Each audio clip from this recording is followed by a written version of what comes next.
So what we need, in my view, is a much more vibrant civil society, which is a shared responsibility of the government on the one hand and non-governmental organizations on the other. And they have the same goal: serve citizens in whatever form, in their own respective role. It is, amongst others, about building trust in the government. This is important.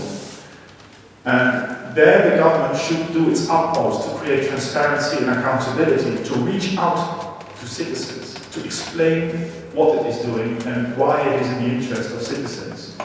But also the responsibility of NGOs or non-governmental organizations. They must diversify their funding. They must go for the interaction with the state while keeping their independence, obviously. They should go networking with their European partner organizations. That makes them strong, and sometimes they can bypass, through that channel, their own government and put them under pressure if things are not going the way they should go. They should go for grassroots, find their constituencies, and more importantly, in my view, to speak out, be confident that they play a role. And their role is, obviously, in the sphere of the checks and balances, as I said before. I wouldn't say that there are no successes. The government is reaching out, slowly but gradually, to the non-governmental organizations. And non-governmental organizations are increasingly playing a constructive role. But it's not enough. And I understand when Minister Granchava for European Affairs quotes Dahrendorf when she says, "It is easy to build a market economy." That's what Dahrendorf said. It takes about 6 months. It takes about 6 years, he said, to build a democracy. I tend to disagree with him. But it takes about 60 years to build a civil society. And there I really disagree, because I think it can and must be done much faster. So Dahrendorf's theory should not serve, in my view, as an excuse. Bram mentioned briefly the fight against crime and corruption. This is a good example. This will only stop if the whole society says enough is enough. It will continue if civil society remains silent. You can bet on it. And foreign countries, foreign diplomats, we're not going to change it. Society must do it. And the same is true for social inclusion. The solidarity of a society with those in special need, the handicapped, the children that have been abandoned by their parents, and others that need special attention, minorities. But there's another point. Bulgaria tends to rely on others for direction. Civil society does this. This has something to do with the self-confidence. They ask the state, or they used to ask the state, and now suddenly it's Brussels that has to say what Bulgaria should do. Give us a to-do list. We'll just work it down and then it's all fine. My advice would be to Bulgaria, to the government, listen better to your citizens. Because the agenda of the Bulgarian citizens is identical to the European agenda. Living a better life for all Bulgarians. This is important, and in Bulgaria are enough people that know about this, that know what to do. So it's important to listen to Bulgarians themselves. And on top of that, you see in Bulgaria the same tendency as in my country and other democracies. Once every 4 years to go to the polls is not democracy any longer. Modern citizens have the need to express their opinion much more frequently in between elections. And civil society, civil structures are an essential channel to do that. I promised you that I would not speak too long, so I came to my proposition.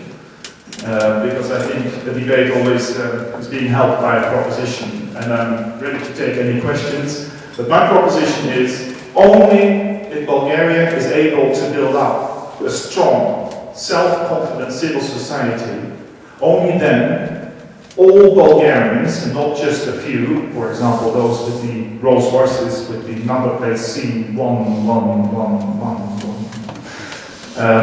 all Bulgarians will be able to benefit of not only membership of the European Union, but especially of the economic progress that comes with it. This is my proposition. So I invite you to feel free. First, thank you.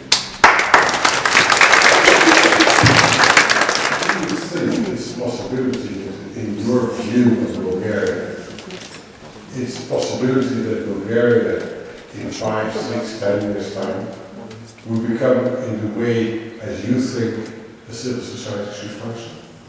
Is it feasible? Is it realistic?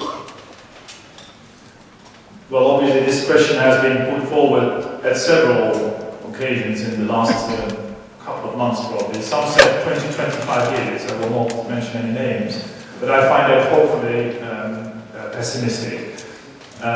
Secondly, there is no blueprint. There are no role models. Every society has to find its own way. So will Bulgaria.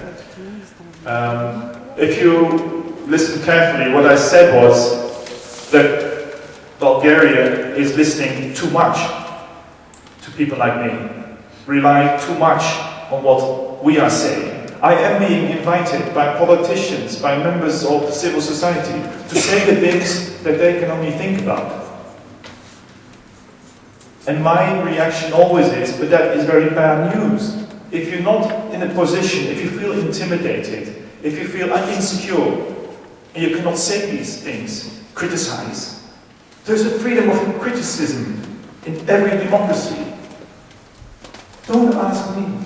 I cannot change this country, and I don't want to. It is your country, it is your future. You have to build it yourself. The only thing we can do, and this is what we are doing, which we have been doing for 17 years, is help you, give you instruments to do it, to do the job. But don't rely on other countries, don't rely on Brussels. There is this discussion about a mechanism on cooperation verification, which by some people is seen as a stick to make Bulgaria into a second-rate member. This is ridiculous. The mechanism is there to serve the interests of Bulgarian citizens. It is meant to help the Bulgarian government, Bulgarian society, to make sure that Bulgarians get what they deserve.